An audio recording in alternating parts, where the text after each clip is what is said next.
वक्तृत्वाची पाऊलवाट ठरला राजमार्ग. प्राध्यापक ज्योती वाघमारे म्हणजेच भीमाच्या लेकीचा करिश्मा. झोपडीत राहणारी गरिबाची लेक. तिला नेहमीच बाबासाहेबांच्या संविधानाचे आकर्षण होते. अतिशय कष्टाने संघर्षातून एक वेळ उपाशी राहत चिमणीच्या प्रकाशात अभ्यास करत तिने शिक्षणाची गोडी दाखवली. आई वडील दोघेही कष्टाळू.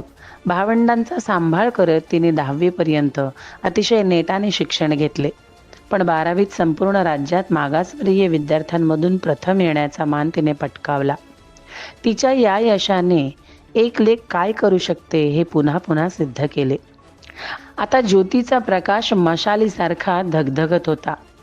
नेहमीच संकटाला संधी बनवत प्राध्यापक ज्योती यांनी आपली एक वेगळी पाऊलवाट बनवली.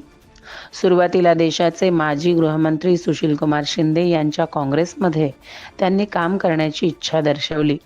नंतर शिंदेंनी त्यांना तशी संधीही दिली. त्यांनी कामही केले, पण म्हणावे तसे यश हाती लागले नाही. त्यानंतर शोध सुरूच होता. मग त्यांना एकनाथ शिंदे यांच्या गटात सहभागी होता आले. तिथे कार्य सुरू केले. पण या हिऱ्याची चमक खऱ्या अर्थाने पैलूमध्ये कशी रूपांतरित झाली याचे उत्तम उदाहरण पहिल्यांदा पाहायला मिळाले ते म्हणजे ज्योतिताई यांना राज्य प्रवक्ता म्हणून पद देण्यात आले. निवडणुकीच्या काळामध्ये दिलेला हा दृढ विश्वास त्यांनी सार्थकी लावला. वाड्या वस्त्यांवर रानामाळावर सगळीकडे वाट तुडवत लोकांशी संपर्क साधला.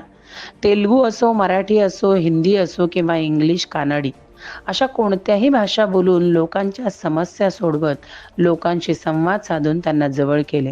हा जवळीकतेचा धागा नेत्या म्हणून वरच्या पायरीवर जाण्याकरिता उपयोगाचा ठरला. आपल्या कर्तृत्वाने आणि आपल्या वक्तृत्वाने आणि नवे ते स्वीकारण्याची व चुकले तर स्वतःत बदल करण्याची त्यांची वृत्तीच त्यांना आज या पदावर नेण्यासाठी ठाम कारणीभूत आहे.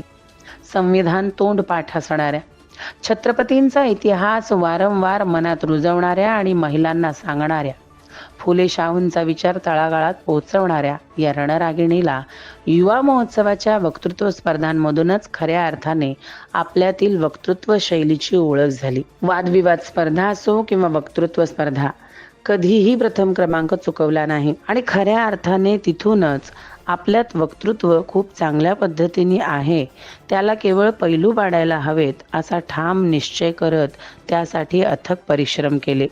वाचन केले, अभ्यास केला, इतरांचं वक्तृत्व ऐकलं, पाहिलं, त्याप्रमाणे प्रयत्न केले आणि आज त्याच वक्तृत्वाने त्यांना पाऊलवाट प्रवक्ता ते थेट राज्यसभेवर जाणे हे यश दिले.